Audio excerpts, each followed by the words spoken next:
Assalamualaikum, good evening and welcome to Rangan Bhari Sham with me Kiran Meer कड़ा हालन तव्हांजा ठीकु आहियो ख़ैरियत सां आहियो मज़े में आहियो अॼु जी गर्मी इंजॉय करे रहिया आहियो छो त 2-3 ॾींहं असांखे मौसम ॾाढो सुठो मिलियो जुड़ालो मौसम हुयो ऐं अॼु त सुबुह खां ई वरी जेको आहे उस निकिती आहे उस बि ज़रूरी आहे 2-3 ॾींहं असां थोरा सा मज़ा करे वरितासीं पर अॼु जेको आहे काफ़ी मौसम गरम आहे ऐं इन जे करे जेको आहे टेम्परेचर थोरो हाई फील थी रहियो आहे हवा बि लॻी रही आहे पर गर्मी जी शिदत भी महसूस थी रही है इन जे करे जेको आहे तव्हां ख़्याल कयो एहतियात कयो ऐं पानी तमामु घणो पियो जीअं त असां तव्हांखे मौसम जे हवाले सां ॿुधाईंदा रहंदा आहियूं त एल नीनो बि हिकिड़ो मतिलबु मौसमियाती सिस्टम आहे जेको क्लाइमेट चेंज ऐं वेदर डिस्टर्बेंस जे करे ई पैदा थियो आहे ऐं इहो सॼो सिस्टम जेको आहे डिपेंड करे थो मॉनसून ते ऐं मां तव्हांखे मज़े जी ॻाल्हि ॿुधायां त पोयां जेके ॾींहं हुया उन में असां China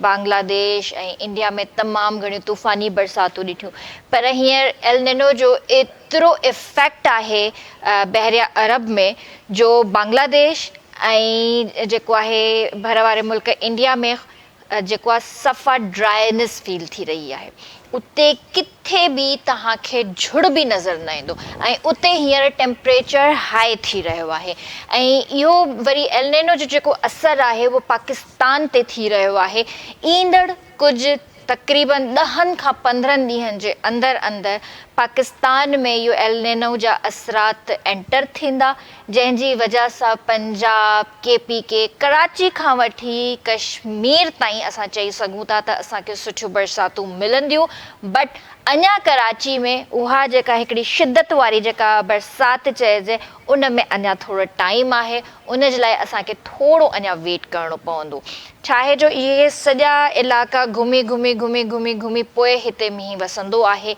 as U all know त ईअं ई थींदो आहे ऐं इनशाअल्लाह जॾहिं बि बरसाति थिए जिथे बि थिए जंहिं बि मुल्क में थिए जंहिं बि शहर में थिए रहमत वारी बरसाति थिए असांजो हमेशह इहो ई चवणु हूंदो आहे ऐं असां अलाह खां इहा ई दुआ घुरंदा आहियूं त अलाह साईं जॾहिं बि बरसाति थिए त रहमत वारी बरसाति थिए ॿी ॻाल्हि इहा त जीअं असां सभई ट्रैवल कंदा आहियूं पंहिंजा जेके अॼुकल्ह प्राइवेट कैब्स अची वियूं आहिनि डिफरेंट कंपनीज़ जूं त मां इन्हनि ड्राइवर्स खे हिकिड़ी शइ ज़रूरु चवणु चाहींदसि त जॾहिं बि तव्हां का राइड खणो था त महिरबानी कयो त उन जी पहिरियां तसदीक कयो त इहा फेक राइड आहे जेका तव्हां एक्सेप्ट कई आहे या वाक़ई उहो माण्हू जेको आहे काॾे वञणु चाहे थो उन जो नंबर तव्हां जॾहिं बि कॉल कंदा आहियो अवल त प्राइवेटली कॉल कंदा आहिनि ऐं जेकॾहिं उहो नंबर पंहिंजो ॾिए थो त तव्हां पहिरियां उते पहुचण खां पहिरियां उन्हनि खां रूट कंफर्म कंदा कयो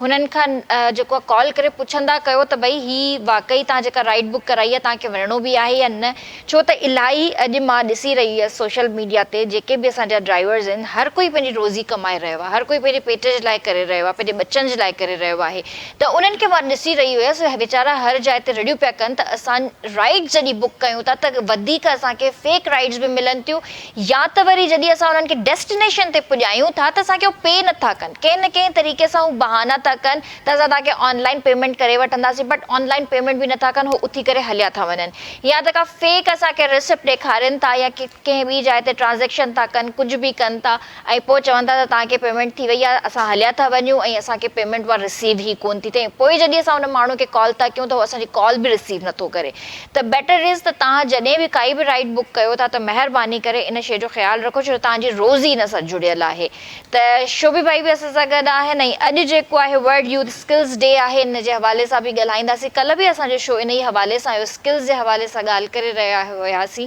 त यूथ जे लाइ स्किल केतिरी इम्पॉर्टेंट आहे ऐं अॼु बि असां इन हवाले सां ॻाल्हाईंदासीं पर पहिरियां हलूं था शोभी भाई जी तरफ़ ऐं पोइ हलंदासीं असां पंहिंजे गेस्ट जी तरफ़ अस्सलाम वालेकुम शोभी भाई अस्सलाम वालेकुम मेरी बहन अच्छा आपको माइक लगा हुआ है अच्छा छुप गया है मैं समझी कि नहीं लगा हुआ सॉरी हाँ है और अस्सलाम वालेकुम तमाम मेरे व्यूअर्स, हमें देखने वाले, हमारे आरपीएस को देखने वाले आप सबको अस्सलाम वालेकुम।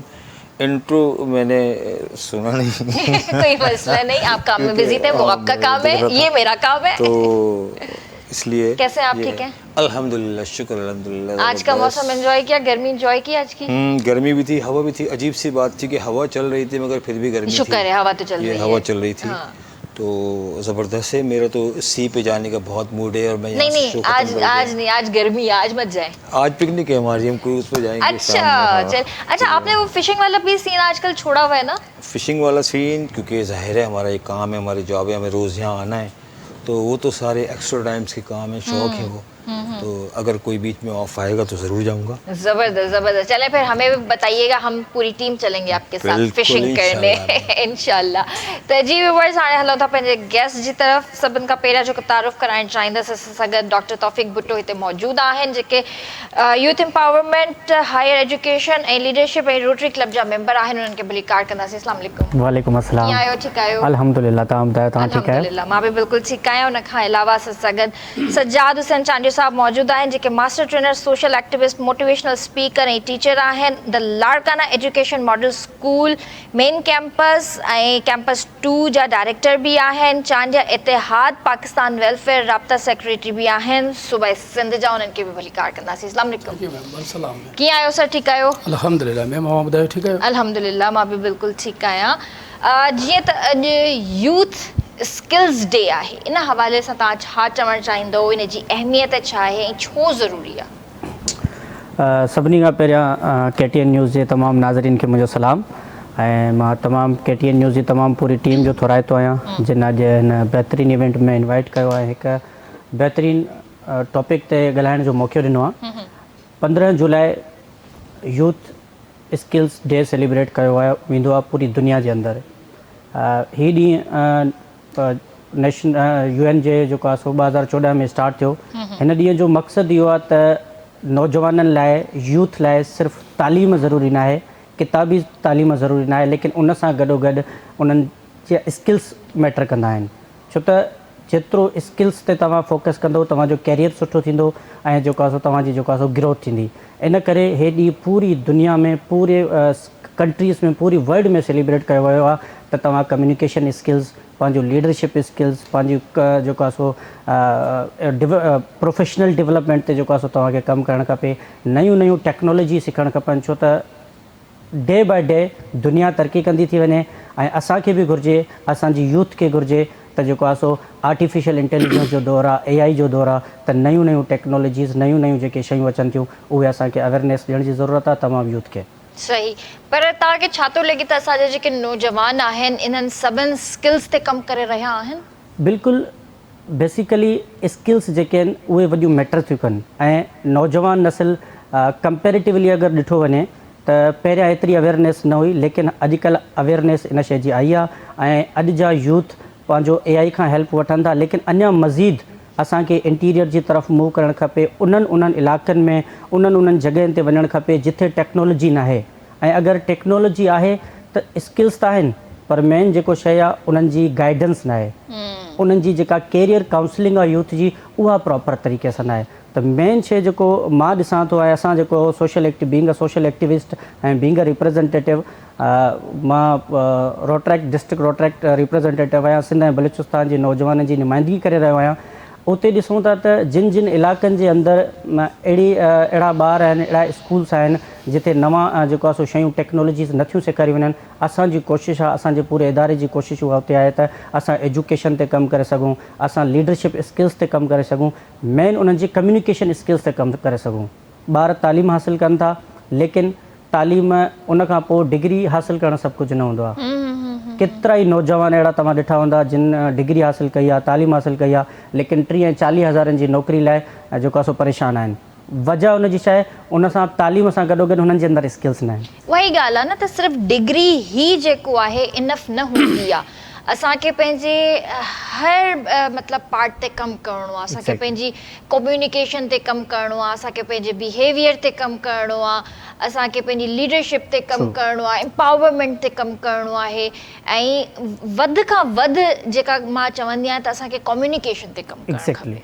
असां कम्युनिकेट कंदासीं त असां अॻिते वधी सघूं था। एक्ज़ैक्टली। ऐं असांजो जेको मोटिव आहे रोटरी जी, मां थोरो ॿुधाईंदो हलां त रोटरी बेसिकली 1905 खां जेका सो स्टार्ट थी। रोटरी इंटरनेशनल हिकु दुनिया जी सभ खां वॾी ऑर्गेनाइज़ेशन आहे जेका कमु कंदी आहे सर्विस अबव सेल्फ ते, यानी पाण खां वधि इंसाननि जी ख़िदमत करणु। 7 फोकस एरियाज़ आहिनि ऐं उन्हनि 7 फोकस एरियाज़ जे अंदरि सभ खां जेको मेन फोकस एरियाज़ आहे उहो आहे बेसिक एजुकेशन ऐं लिटरेसी। ॿारनि जे अंदरि तव्हां हिकिड़ो ॿारु यूनिवर्सिटी, इहा यूनिवर्सिटी ऐं इदारनि जी रिस्पॉन्सिबिलिटी आहे त तव्हां पंहिंजे ॿारनि खे उहो पढ़ायो, तव्हां पंहिंजे ॿारनि खे उहो स्किल्स ॾियो जेका कॉर्पोरेट हुननि खां डिमांड थी करे। सही। ॿार एजुकेशन कई, डिग्री हासिलु कई, 4 साल जी 5 साल जी डिग्री हासिलु करण खां पोइ बि अगरि हू नौकिरीअ लाइ परेशान आहे त वाए, त इट मीन्स असांजे यूनिवर्सिटीज़ जे अंदरि, असांजे कॉलेजिस जे अंदरि, असांजे स्कूल्स जे अंदरि उहे कंप्यूटर स्किल्स नथियूं सेखारियूं वञनि। ॿारनि जी प्रोफेशनल डेवलपमेंट ते, कम्युनिकेशन ते, इंग्लिश ते, इन्हनि शयुनि ते कमु नथो कयो वञे। ॿारनि खे अॼु जा केतिरा ई सिटीज़ जे अंदरि आहिनि, असांजा एग्ज़ाम्पल्स उन्हनि आहिनि, ग्राफिक डिज़ाइनिंग सिखनि था। Education gives you a knowledge but skills give you a career opportunity. तव्हां स्किल्स सिखंदव, तव्हां जॉब सीकर्स न थियो, जॉब क्रिएटर्स थियो। माना ॿारनि खे एतिरी एजुकेट कयो वञे, यूथ खे एतिरो एजुकेट कयो वञे, हुननि खे एतिरा स्किल्स ॾिना वञनि त जीअं हो ग्रेजुएट थियनि त कॉर्पोरेट हुननि खे अपॉर्चुनिटीज़ बि त हुजनि न। ॻाल्हि इहा आहे त अपॉर्चुनिटीज़, हिकिड़ो त अपॉर्चुनिटीज़ असांजो पाण वेट कंदियूं आहिनि ऐं ॿियो अपॉर्चुनिटीज़ असांखे पाण पैदा करणियूं पवंदियूं आहिनि। ठीकु आहे। हर कम खे करण जे लाइ तव्हांखे हिकिड़ो त हिमत जी ज़रूरत आहे, ऐं जेकॾहिं तव्हां हायर एजुकेशन वठो था त उन में तव्हां इहा ई डिमांड कंदा न त भई जेकॾहिं मां एतिरी पैसो ख़र्च करे मुंहिंजे माउ पीउ या XYZ या मां पाण जेकॾहिं पंहिंजे बलबूते ते पंहिंजो करियर ठाहियां थो त मूंखे उहा अपॉर्चुनिटी बि त मिले। बिल्कुलु बिल्कुलु, तव्हां बहितरीनु सही चयो। असल में अपॉर्चुनिटीज़ मिलंदियूं आहिनि। इन जे लाइ वरी मां चवंदुमि त जेके बि यूथ आहे, जेके बि नौजवान आहिनि, उहे वॉलंटियरिज़म जे तरफ़ वञनि। तमामु अहिड़ियूं ऑर्गेनाइज़ेशन्स आहिनि, तमामु अहिड़ियूं इंटरनेशनल ऑर्गेनाइज़ेशन्स बि आहिनि ऐं पाकिस्तान में बि अहिड़ियूं ऑर्गेनाइज़ेशन आहिनि जेके कैरियर काउंसलिंग ते कमु थियूं कनि, जेके गाइडेंस ते कमु थियूं कनि।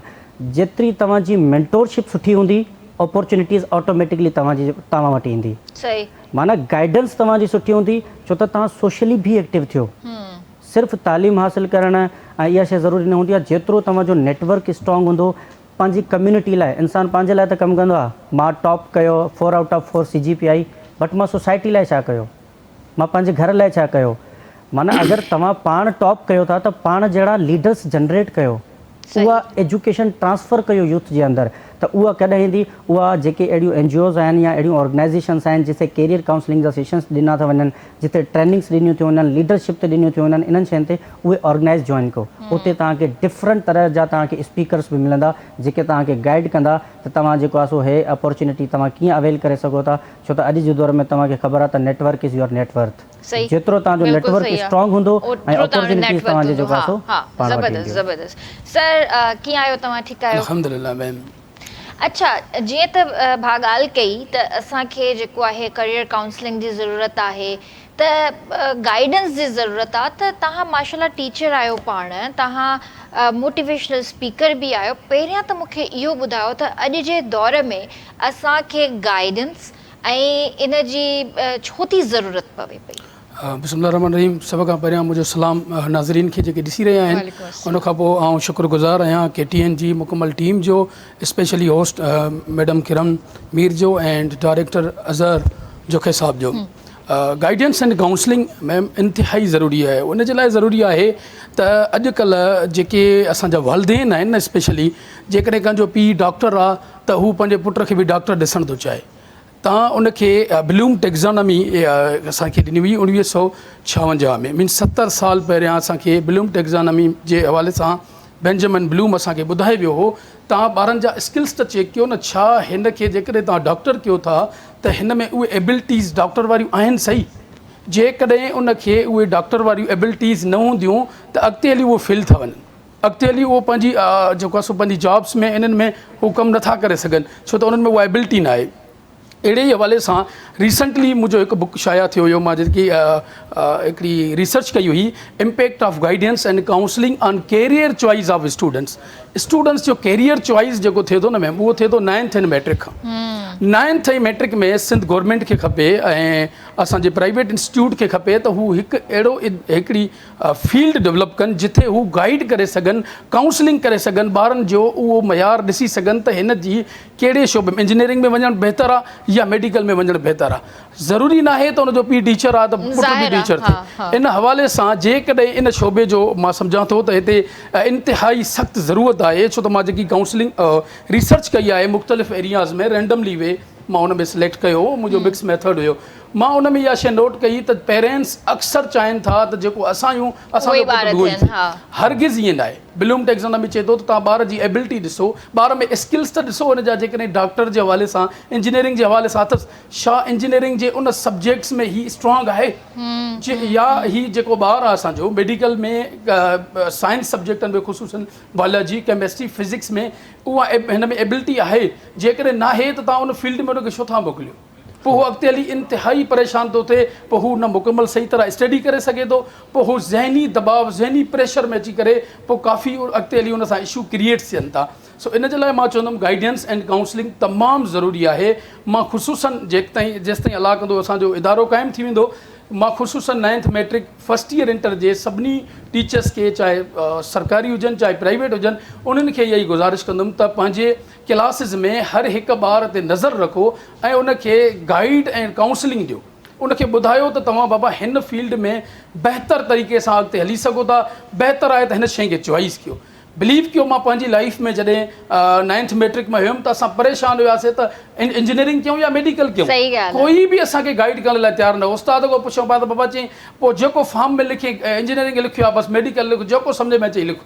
हाणे असांखे इन एज में काॾां सम्झ में ईंदो? 9th में मैट्रिक में 14 सालनि जो ॿारु, 13 सालनि जो, 15 सालनि जे ॿार खे कहिड़ी ख़बर मेडिकल ऐं इंजीनियरिंग जी? इन हवाले सां मां चवंदुमि त गाइडेंस एंड काउंसलिंग जी तमामु सख़्तु ज़रूरत आहे 9th matric specially first year inter में, ताकि हू फील्ड चॉइस करे सघनि। ज़बरदस्त इन ॻाल्हि खे कंटिन्यू कंदासीं ब्रेक खां पोइ। जी व्यूअर्स, वक़्तु आहे ब्रेक जो, करे न वञिजो, जल्दी हाज़िर था थियूं।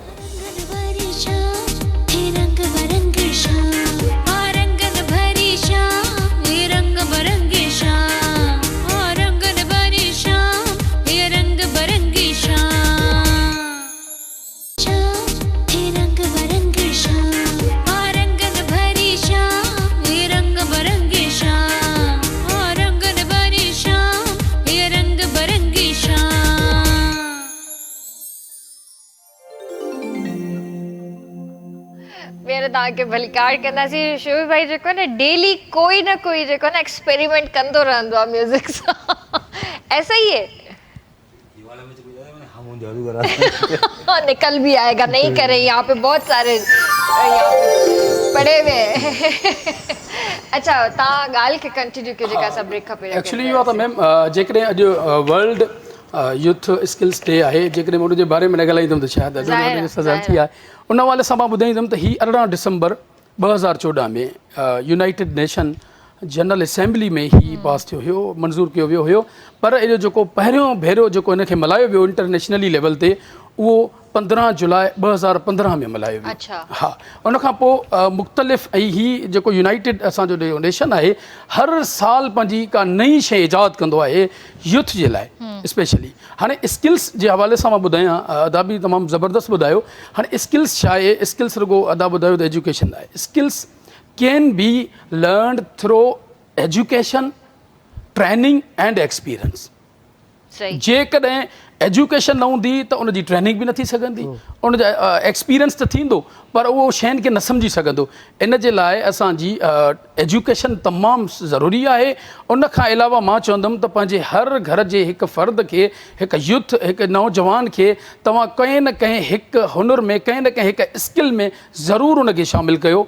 भले हू साॻी शयूं न हुजनि हर हिकु ॿार में, मुख़्तलिफ़ कैटेगरीज़ खे ॾिसी करे, जीअं हर ॿार में का न का हिकिड़ी ख़ूबी हूंदी आहे। को ॿारु राइटिंग में होशियारु हूंदो आहे, को लिसनिंग में होशियारु हूंदो आहे, को स्पीकिंग में होशियारु हूंदो आहे, कंहिंजा कम्युनिकेशन स्किल्स सुठा हूंदा आहिनि, कंहिंजी को ॿारु वरी लीडरशिप हूंदो आहे, लीडर जे हवाले सां हूंदो आहे, टीम वर्क जी काफ़ी ॿारनि माण्हुनि में यूथ में असांजे में टीम वर्क करण जो शौक़ु हूंदो आहे उन्हनि में को वरी उन्हनि मां हिकु लीडर थियणु चाहींदो आहे उन खां अलावा काफ़ी शयुनि खे ख़्यालु रखी करे इन हवाले सां ॿारनि ते फोकस कजे त इंतिहाई रिज़ल्ट सुठी मिलंदी। सही, मूंखे इहो ॿुधायो त मोटिवेशन ऐं डिसिप्लिन में छा फ़र्क़ु आहे?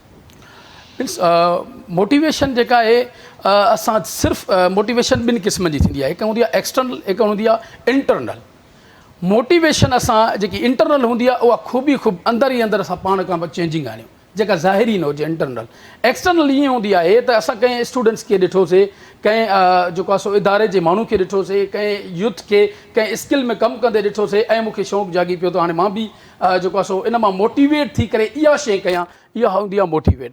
डिसिप्लिन छा हूंदो आहे मैम? डिसिप्लिन स्पेशली असां जेकॾहिं क्लासनि में ॾिसूं त डिसिप्लिन जेकॾहिं असांजे क्लासिस में हूंदो त स्टडी थींदी, जेकॾहिं डिसिप्लिन न हूंदो त काई बि स्टडी न थी सघंदी। डिसिप्लिन जे हवाले सां काफ़ी इदारनि में कमु घटि पियो कयो वञे, पर मां इन ते स्पेशली पंहिंजे ख़ुशूसन जेके मुंहिंजा 2 स्कूल आहिनि उन्हनि में मां काफ़ी वीकली वाइज़ हिकु रिपोर्ट कंडक्ट कराईंदो आहियां त अव्हां जे क्लासनि में डिसिप्लिन जे हवाले सां कहिड़ा कहिड़ा ॿार आहिनि जेके डिसिप्लिन ते कमु नथा कनि क्लासिस में ऐं हू इंट्रस्ट छो नथा वठनि। सही, इन में काफ़ी शयूं आहिनि मैम। तव्हां हिकिड़ी शइ जॾहिं बि कंहिं क्लास में वेंदो न, मां जॾहिं क्लास में पाण हिकिड़ो क्लास ज़रूरु वठंदो आहियां, हर हिकु क्लास उहो इनजे करे वठंदो आहियां त जस्ट मां हर ॿारनि जो चेकअप कंदो आहियां त जेकी शइ असां पढ़ायूं था, जेको मां कुझु ॻाल्हायां थो, छा उहो ॿार ताईं मुंहिंजो आवाज़ु पहुचे थो। सही, जेकॾहिं तव्हांजो आवाज़ु उन ॿार ताईं न पहुतो त उहो डिसिप्लिन कॾहिं बि उहो क्रिएट न कंदो। हिकु शइ आहे। ॿी शइ इहा आहे त जेको तव्हां ॻाल्हायो था त छा ॿार उनजे एबल आहे, सम्झी सघे थो जेको तव्हां कुझु ॻाल्हायो था। ॿी शइ। टी शइ इहा आहे त जेका शइ तव्हां बोर्ड ते लिखो था छा उनजी नज़र ॿार खे पवे थी या न। जेकॾहिं न पवंदी न, यकीनन उहो कंहिं ॿिए खां पुछंदो, डिस्टर्ब कंदो, डिसिप्लिन में हू क्लास न रहंदो। हिकिड़ी शइ आहे। चौथी शइ इहा आहे, छा उहो ॿार ॿोड़ो त न आहे, घटि थो ॿुधे, तव्हां ॻाल्हायो था, इहे ख़ुशूसन ॿुधायो वेंदो आहे त इहे असांखे कीअं ख़बर पवे। पोइ मां टीचर्स खे जॾहिं ट्रेनिंग कराईंदो आहियां न उन्हनि खे ॿुधाईंदो आहियां, तव्हां जॾहिं बि पढ़ाइण जे दौरान तव्हां हर हिकु ॿार ते जस्ट 5 to 10 सेकेंड तव्हां ॿार खे मोस्टली ॾिसंदो न, तव्हांखे अंदाज़ो लॻी वेंदो। कीअं ख़बर पवंदी? जॾहिं बि तव्हां बोर्ड ते लिखंदो न, बोर्ड ते, त उहो ॿार जेकॾहिं नज़र खां घटि आहे, वीक आहे, त उहो कॾहिं बि बोर्ड खे न ॾिसंदो, भरिसां वारे खे ॾिसंदो। उनखे छा करिणो आहे? उनखे तव्हां उतां उथारींदो, बिल्कुलु बोर्ड जे भरिसां विहारणो आहे, बाबा तव्हां हिते वियो। उनखां अलावा ॿार बोड़े जी कीअं ख़बर पए त हीउ बोरो आहे? तव्हां नोट कंदो जॾहिं बि को पढ़ाइण जे दौरान उहो या त हीउ पासो हेॾे कंदो या त हीउ पासो हेॾे करे ॿुधण जी कोशिशि कंदो। इन मां बि अंदाज़ो लॻी वेंदो त हीउ शायदि घटि थो ॿुधे, उन ॿार खे बि अॻिते आणणो आहे। ऐं ॿी शइ इहा आहे त तव्हां हिकिड़ी असां वटि अॼुकल्ह ग्रुपिंग थी वई आहे, ख़ुशूसन उहे ॿार अॻिते क्लासिस में विहारिया था वञनि जेके होशियारु आहिनि। बिलीव कयो, बैक बेंचर्स खे अॻिते आणियो वञे न। हा, तव्हां मिक्सअप हिकिड़ी ग्रुपिंग ठाहियो जंहिंमें स्लो लर्नर बि हुजनि, मीडियम बि हुजनि, फास्ट लर्नर बि हुजनि, ऐं ज़िमेदारी ॾियो। कोलाबरेटिव जॾहिं बि लर्निंग थींदी या कोऑपरेटिव लर्निंग करायो पंहिंजे क्लास जे दौरान, त उन में रिज़ल्ट तमामु बहितर ईंदी आहे। ज़बरदस्त, माशाल्लाह। काफ़ी शयूं आहिनि हिन में मैम। मां ॿार छा कनि, मां ख़ुशूसन 9th matric first year inter जे हवाले सां मां चवंदो आहियां जेकॾहिं ॿार 5 शयुनि खे फॉलो करे न, मां सम्झां थो त शायदि कॾहिं बि उनखे स्टडी में तकलीफ़ न ईंदी। ज़बरदस्त। पर उन ते जॾहिं अमल कनि, अमल छा आहे, जॾहिं बि तव्हां पंहिंजे क्लास में वियो त कोशिशि कंदा कयो त ख़ामोश वेंदा कयो। ख़ामोश इन जे करे वेंदा कयो त तव्हां जे कोशिशि करे ॿुधी करे कुझु हासिलु करण जी कोशिशि कयो। जेकॾहिं तव्हां कुझु बि बार बार ॻाल्हाईंदो त उते डिस्टर्बेंस थींदी, डिसिप्लिन बि जेको आहे सो कंट्रोल में न रहंदो। पोइ हिकु शइ आहे। ॿी शइ इहा आहे त जेको सवाल करे थो त उनखे कोशिशि करे उनजो जेको जवाबु आहे उहो मुख़्तसिर ॾियो। अॼुकल्ह असां वटि छा थो थिए, जॾहिं बि को कंहिंखां सवाल पुछे थो स्टूडेंट्स खां, हिकिड़ो जनरल प्राइमरी लेवल जो को सवाल कंहिं ॿार खां पुछा कंदासीं न त बाबा तव्हां कल्ह स्कूल छो न आयो, त उनजो जेको जवाबु हूंदो न एॾो लेंदी हूंदो, तव्हां हैरान थी वेंदो। मां पाण इहे शयूं ॾिठियूं आहिनि। सर मां ॻोठु वियो हुउसि, मुंहिंजे मामे जी शादी हुई, सर हुनजी 8 बजे दावत हुई, राति जो 2 बजे ताईं मां जाॻियुसि, सुबुह जो निंड उथी वई, 10 बजे उथियुमि, पोइ मां नाश्तो बि न कयुमि, स्कूल मूंखे यादि आयो। हाणे एॾी डिटेल हुन खां पुछी कई, जस्ट चविया मां ॻोठु वियो।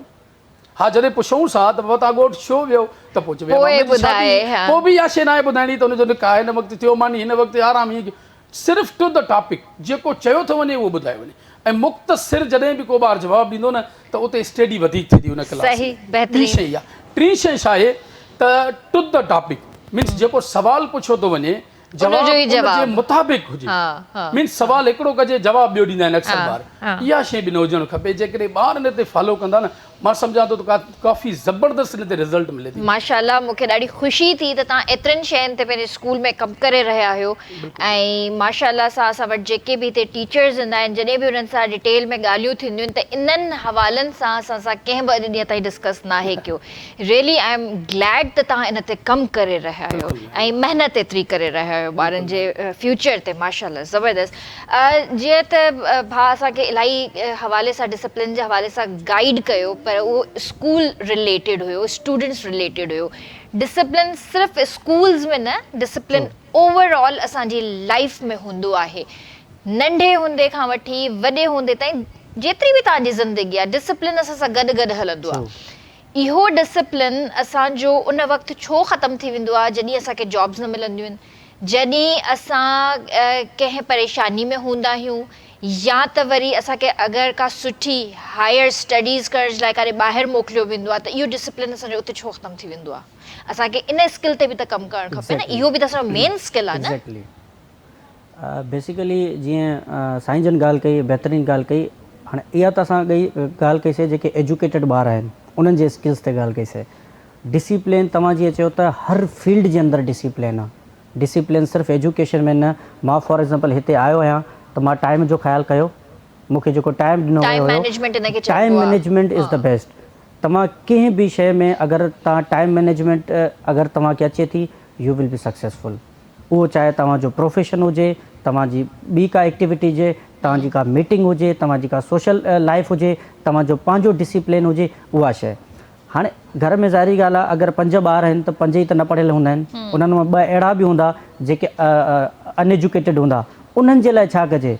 मां उन्हनि पेरेंट्स खे अनएजुकेटेड त मुंहिंजे ख़्याल में न, पर स्लो लर्नर हूंदा। छो त जॾहिं 5 ॿार पढ़नि था त 3 खे जेकॾहिं पढ़ायो था त 2 वीचारनि कहिड़ो ॾोह कयो। एग्ज़ैक्टली। कुझु ॿारनि में वरी पंहिंजो इंट्रस्ट बि न हूंदो आहे। अगरि उन्हनि में अगरि इंट्रस्ट न आहे त मुंहिंजी उन्हनि पेरेंट्स सां उहा रिक्वेस्ट आहे त उन्हनि खे मज़दूरी कराइण खां बहितरु आहे उन्हनि खे तव्हां उहे टेक्नोलॉजीज़ या उहे तव्हां हुनर सेखारियो जंहिंसां उहो कॾहिं बि कंहिंजे आॾो हथु न टंगनि।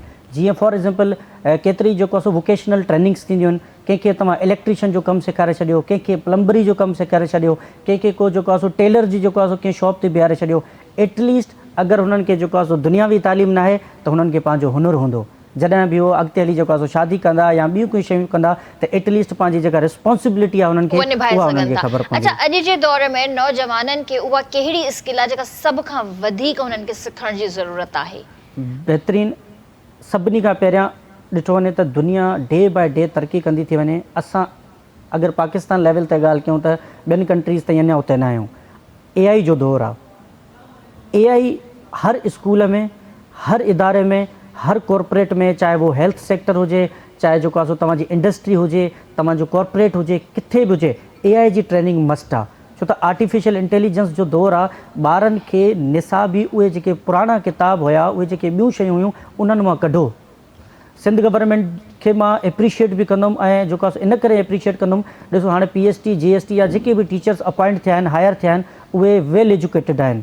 उन्हनि में तव्हांखे के इंजीनियर्स मिलंदा, के जेको आहे सो कंहिं BA कई हूंदी कुझु, यानी हुननि पाण त सुठी तालीम हासिलु कई आहे, पंहिंजूं प्राइवेट जॉब्स छॾे करे उहो GST ऐं PhD वञी टीचर्स पढ़ाइनि था, लेकिन स्टिल लेकिंग आहे। मां केतिरनि स्कूलनि में विया, being a social activist, being a social worker, छो त असांजो कमु आहे कैरियर काउंसलिंग ते ऐं ट्रेनिंग ते कमु करण जो। उहे टीचर्स जेका उन्हनि स्कूलनि में, गवर्नमेंट स्कूलनि में प्रैक्टिस हले थी पई, पुराणी प्रैक्टिस जेको आहे सो सिंधी निसाब पढ़ाइणी या ॿियूं शयूं, बिल्कुलु सिंधी में बि इनोवेशन्स त कयो, इनोवेटिव आइडियाज़ त खणी अचो। कंप्यूटर त ॿारनि खे पढ़ायो। तव्हां पंहिंजे इदारे खां इहो जेको आहे सो मुतालबो कयो त असांजे स्कूल में हिकिड़ी लाइब्रेरी हुजे जिते ॿारनि जो हिकिड़ो प्रॉपर हिकिड़ो जेको आहे सो सेशन हुजे, 1 घंटो लाइब्रेरी जो हुननि खे अलॻि सां ॾियो त उहो पढ़नि। कंप्यूटर जो हिकिड़ो तव्हां रखो, हुन में तव्हां ग्राफिक डिज़ाइनिंग उन्हनि खे सेखारियो, ॿियूं शयूं उन्हनि खे सेखारियो, ताकी उहो घर वेही करे बि एज़ अ स्टूडेंट हू अर्निंग जो पर्पज़ उठाए सघे। तव्हांखे कंपनीज़ रीच कंदियूं। तव्हां सोशल मीडिया ते पंहिंजो जेको आहे सो वेब ठाहियो। केतिरा ई तव्हां ॾिसंदव तमामु यूथ जेको आहे सो तमामु सोशल मीडिया प्लेटफॉर्म ते न आहे। कंहिंजो फेसबुक अकाउंट न हूंदो, को लिंक्डइन ते आहे न। लिंक्डइन हिन वक़्तु बेस्ट प्लेटफॉर्म आहे तव्हां प्रोफेशनल माण्हू सां कनेक्ट थियण जो, लेकिन सभिनी जो अकाउंट न आहे। उन्हनि खे अकाउंट ठाहिण ई नथो अचे, क्रिएट करण ई नथो अचे, उहो केरु सेखारींदो?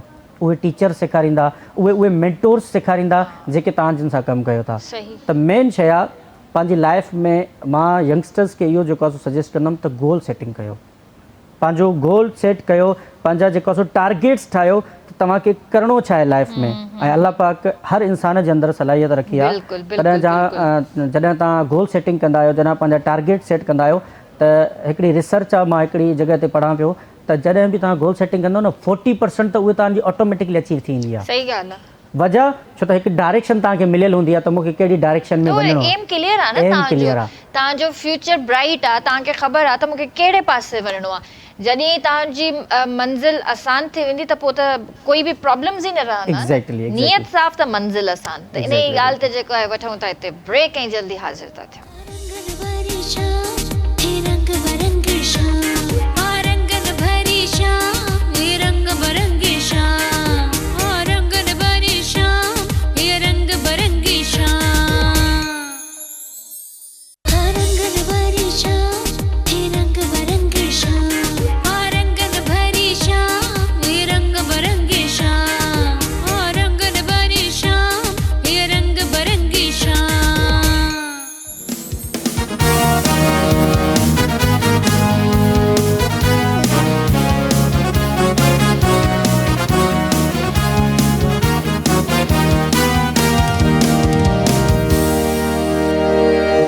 ये था final countdown and welcome back to रंगत भरी शाम।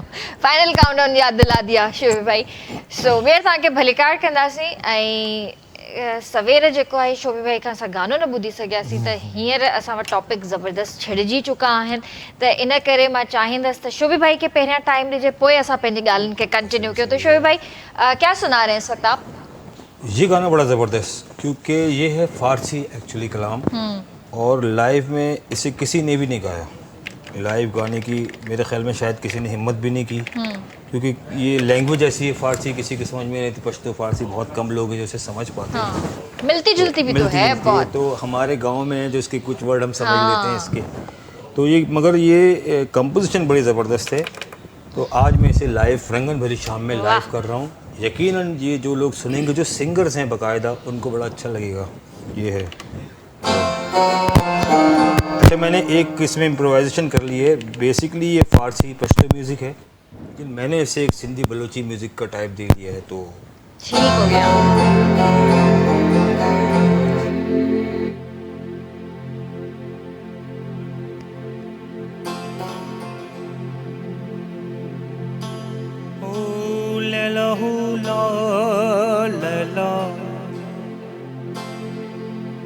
शुदम जान लैला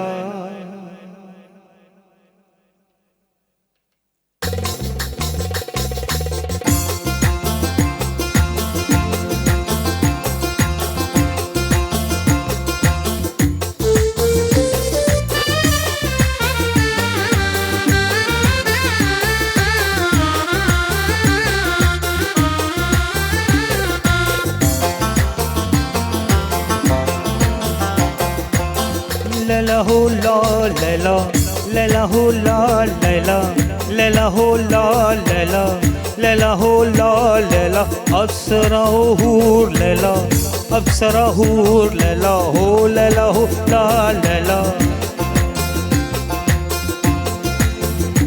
ओ दिलो जा रूह फिदा हुस्न मेरा बेपना, लैला हो लैला हो लैला हो लैला हो, दिलो जा रूह फिदा हुस्न मेरा बेपना, लैला हो ला लैला, लैला हो ला लैला, अस्त शुदम जान लैला, लैला हो ला लैला, अप्सरा ओ हूर लैला, लैला हो ला लैला लैला।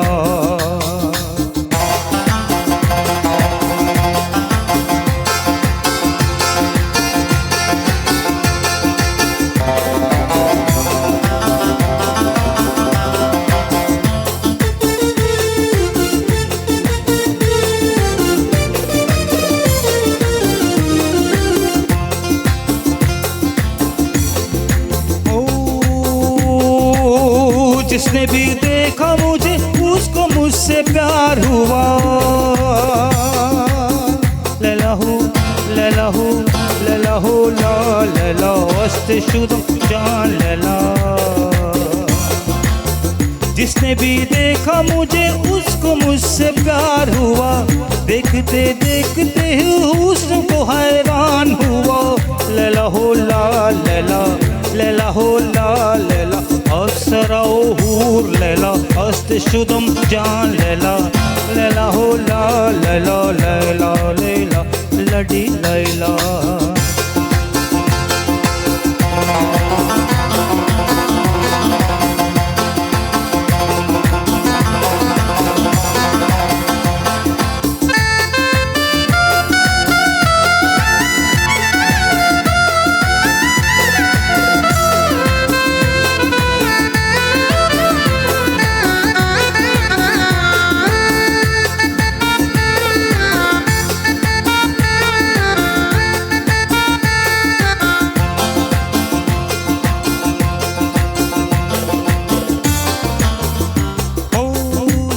जर्रा धड़कता है यहाँ कैसा दिल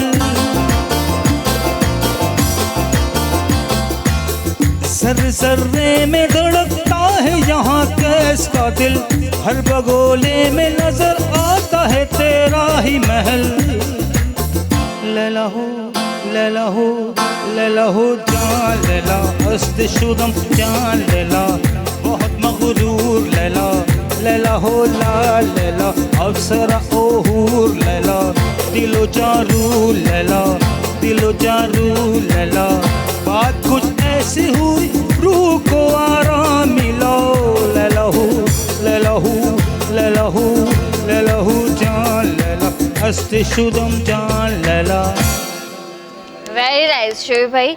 सिर्फ एक चीज़ मुझे समझ में आई, मगरूर लैला। अब जब लैला मगरूर ना हो तो फिर बात ही नहीं बन सकती ना, फिर लैला को तो मगरूर होना पड़ेगा भाई। मकसद यही कि लैला खुद ही कह रही कि मैं इतनी मजबूर हूँ, मुझे देखना मत, मतलब इतनी मगरूर हूँ। बनता है उसका बोलना। अच्छा, मूंखे इहो ॿुधायो त हायर एजुकेशन ऐं प्रैक्टिकल जीअं आहे एजुकेशन पंहिंजी जीअं प्रैक्टिकली कयूं था असां, जे अॼु जे दौर में असांजी थी रही आहे एजुकेशन, हायर एजुकेशन जे लाइ असां ॿाहिरि था वञूं, प्रैक्टिकली जेकॾहिं ॾिठो वञे त असां हिते बि एजुकेशन वठी रहिया आहियूं, त इन्हनि ॿिन्ही खे बैलेंस कीअं कजे? ॾिसो, हायर एजुकेशन ऐं जेका प्रैक्टिकल तव्हां चओ था, हिते जेका एजुकेशन आहे, हायर एजुकेशन भी ज़रूरी आहे ऐं पंहिंजे हायर एजुकेशन भी स्किल्स में थी अचे। त तव्हां हितां डिग्री हासिलु कई, तव्हां हिकिड़े 4 साल 5 साल पंहिंजो वक़्तु पंहिंजो टाइम हिकिड़ी शइ ते लॻायो ऐं उन ही शइ खे कंटिन्यूटी करण लाइ तव्हां हिकिड़ी हायर एजुकेशन लाइ वञो था। लेकिन वरी बि मुंहिंजो उन यूथ खे, उन नौजवाननि खे इहो आहे त हायर एजुकेशन हासिलु करियो, दुनिया जे हर मुल्क ट्रैवल कयो, हर मुल्क ॾे वञो, उतां जेको आहे सो तव्हां एजुकेशन हासिलु कयो, लेकिन back return to your own country, पंहिंजी कंट्री खे सर्व कयो, पंहिंजी कम्यूनिटी खे, पंहिंजी कंट्री खे जेतिरो असां सर्व कंदासीं, असांजो नालो, असांजी इज़त, असांजो वक़ार उन सां ई बुलंद थींदो, उन सां ई असांजे पाकिस्तान लेवल जो बि जेको आहे सो मुक़ाम बुलंद थींदो। त इहा ई शइ आहे। ऐं हायर एजुकेशन सिर्फ़ु डिग्री हासिलु करणु न आहे, जेका असां पहिरियां बि ॻाल्हि कईसीं। हायर एजुकेशन कुझु माण्हू चवंदा आहिनि जेतिरो असां डबल PhD करे छॾींदासीं, ट्रिपल PhD करे छॾींदासीं त असांजी हायर एजुकेशन आहे, ऐं अगरि असां PhD न कईसीं त असांजी हायर एजुकेशन न आहे। ईअं न आहे। वरी बि असां वापसि इन शइ ते ईंदासीं त जेतिरो थी सघे पंहिंजी जेको सेल्फ ग्रूमिंग आहे उनखे एनहांस कयो। जेतिरो सेल्फ ग्रूमिंग कंदो, जेतिरो पंहिंजे पाण ते कमु कंदो, पंहिंजी कम्युनिकेशन ते, पंहिंजी पर्सनल लाइफ ते, पंहिंजी शयुनि ते पाण ग्रूम थींदो, तॾहिं फैमिली खे ग्रूम कंदो। ऐं सभिनी खां वॾी जेको हिन वक़्तु आहे उहो मां चवंदुमि त जीअं फीमेल्स जी अगरि असां ॻाल्हि कयूं त वुमेन एम्पावरमेंट ते हर हिक खे कमु करणु खपे। छो त अॼु हिकु मर्द पढ़ंदो त हिकु सिर्फ़ु मर्द ई पढ़ंदो। अगरि हिकु औरत खे तव्हां हिकिड़ी जेको आहे फीमेल खे एजुकेशन ॾींदो त तव्हां ईअं सम्झो पूरे घर खे एजुकेशन ॾेई छॾी। त इन करे वुमेन एम्पावरमेंट ते बि कमु थियणु खपे, वुमेन्स खे बि उहे अपॉर्चुनिटी, फीमेल्स खे बि उहे अपॉर्चुनिटी मिलणु खपनि। ऐं गवर्नमेंट खे इन शइ जो सोचणु खपे त उन्हनि जे लाइ स्कॉलरशिप्स जेको आहे सो ॾिनियूं वञनि, हर इदारे लाइ स्कॉलरशिप ॾिनियूं वञनि, चाहे उहो प्राइवेट हुजे चाहे उहो गवर्नमेंट हुजे, जेको अफोर्ड नथा करे सघनि ऐं हिते पढ़नि था। उन खां अलावा अञा हुननि जे अंदरि जुस्तजू आहे तालीम हासिलु करण जी, छो त इल्मु जेको आहे सो ॼमण खां वठी क़बर ताईं तव्हांखे जेको आहे बेशक, जुस्तजू ख़तमु न थियणु बेशक, खपे। बेशक, सो इहा लर्निंग जो हक़ीक़त जेको अमल आहे, लर्निंग जो जेको प्रोसेस आहे, उहो कॾहिं बि ख़तमु न थियणु खपे। इंसान खे हमेशह इहो खपे त मां ज़ीरो, जेसीं ताईं वञी ज़ीरो ते लेवल ते न सोचींदासीं न त मूंखे अञा कुझु नथो अचे, सही ॻाल्हि त हिकिड़ी नई शइ सिखण लाइ जेको आहे सो इंसान जी सोच न वेंदी। इहा ॾाढी सुठी ॻाल्हि कई तव्हां त मतिलबु ॼमण खां वठी मरण ताईं तव्हांजो इहो प्रोसेस हलंदो रहंदो आहे। हाणे 2-3 ॾींहं पहिरियां जी ई ॻाल्हि आहे, हिकु सोशल मीडिया ते असांजे सिंध जो ई या पंजाब जो ई कोई वाक़ियो आहे जिते मूंखे ॾिसी करे हिकिड़ी दिली ख़ुशी थी। हिकिड़ो तक़रीबन 43 सालनि जो भाई जंहिं जेको आहे पंहिंजी इन उमिरि में अची मैट्रिक कंप्लीट कई।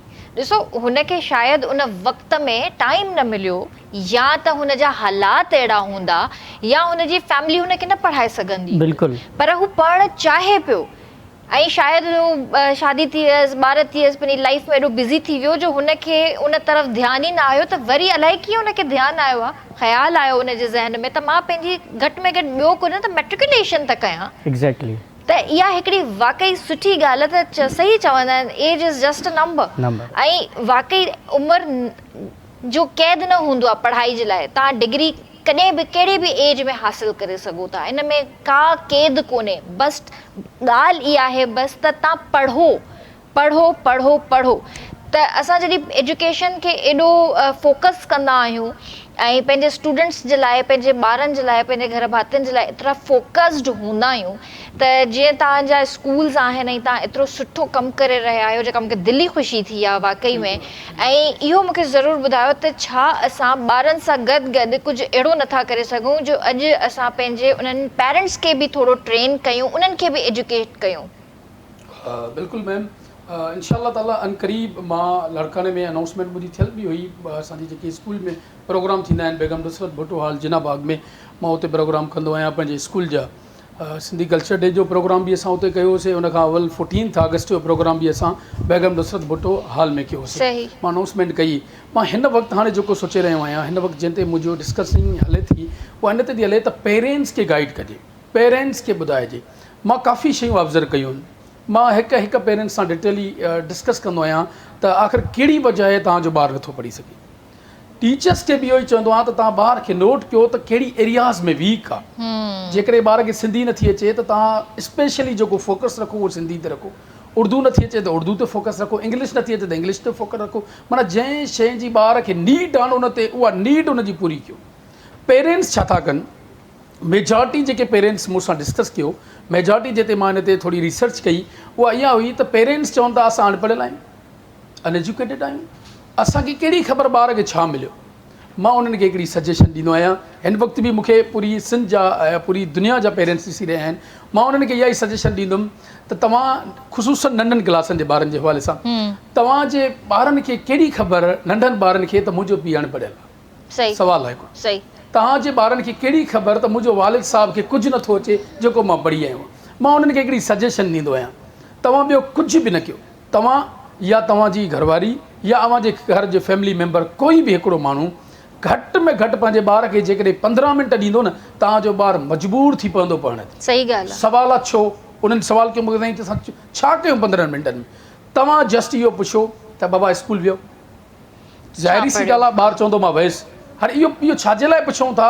इहो बि ॿार ते असरु पए त ॿारु सम्झे त मुंहिंजो वालिद मूंखां पुछे थो। ऐं ॿारु जॾहिं अचे त तव्हां हुनखे पुछो त बाबा तव्हांखे कमु मिलियो आहे? चवंदो हा। बाबा ॾेखारियो। इहो लफ़्ज़ हिकिड़ो रुॻो चवणु ॾेखारियो। हाणे ॾेखारियो वारो लफ़्ज़ ज़रूरी आहे अनएजुकेटेड खे बि ईंदो, एजुकेटेड खे बि ईंदो।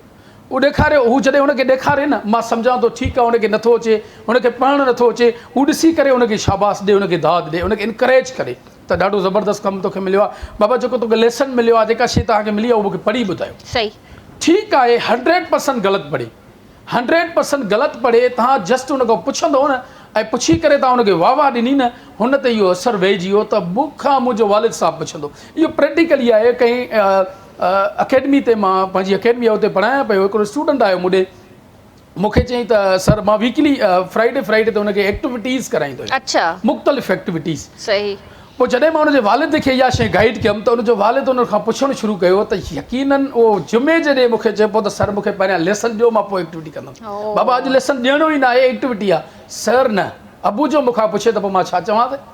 अम्मी जो मूंखां पुछे त मां छा चवंदोमांसि? यकीन कयो मां हुनखे पंहिंजी उहो लेसन बि ॾिनो, पंहिंजो होमवर्क बि उनखे करायो, पोइ बाद में उनजी मां दिलचस्पी पैदा थी न उनखे। इहो ॿार ते इहा मुंहिंजी कामयाबी हुई, इहो ॿार ते असरु पइजी वियो त यकीनन ईअं ई ॿार जी इम्प्रूवमेंट थींदी। वालिदेन इंट्रस्ट विझनि ई नथा। तव्हां ॾिसो मोस्टली ॿार छा था कनि, वालिदेन हलो बाबा स्कूल वञे, ठीकु आहे, मोटी आयो, ट्यूशन ते वञो, ट्यूशन तां मोटी आयो, का ख़बर ई न आहे वियो या न वियो, घिटी में बि मोटी आयो, कोई चेक एंड बैलेंस न आहे। मां यकीन सां चवां थो जेकॾहिं वालिदेन सिंसियर थियनि, जस्ट 10 खां 15 मिंट पंहिंजे ॿार खे रोज़ानो ॾियनि, ठीकु आहे, हफ़्तो हिकिड़ो वालिद ॾे, हफ़्तो हुनजी वालदा ॾे, ठीकु आहे, हफ़्तो हुनजी सिस्टर ॾे या हुनजी ख़ाला ॾे, कोई बि घर जो भाती मेंबर हिकिड़ो हुनखे हफ़्तो ॾे न, मां दावा सां चवां थो हिकिड़े महीने में हुनजी ॿार जेकॾहिं रिज़ल्ट डबल ते न अचे त मां हुनजो ज़िम्मेदार। सही ॻाल्हि आहे, हक़ीक़त ॻाल्हि आहे। ऐं अॼु वारो टाइम आहे ई अहिड़ो जो असांजे ॿार खे असांजी नीड आहे। असां पंहिंजे ॿारनि खे जेको आहे नज़रअंदाज़ था कयूं पिया। ट्यूशन ठीकु आहे, ट्यूशन टीचर जेके बि आहिनि या स्कूल टीचर्स जेके आहिनि पंहिंजो फ़र्ज़ु पूरो कनि था। छा बीइंग अ पेरेंट्स असां पंहिंजो फ़र्ज़ु पूरो करे रहिया आहियूं? न, इन जो जवाबु आहे त न।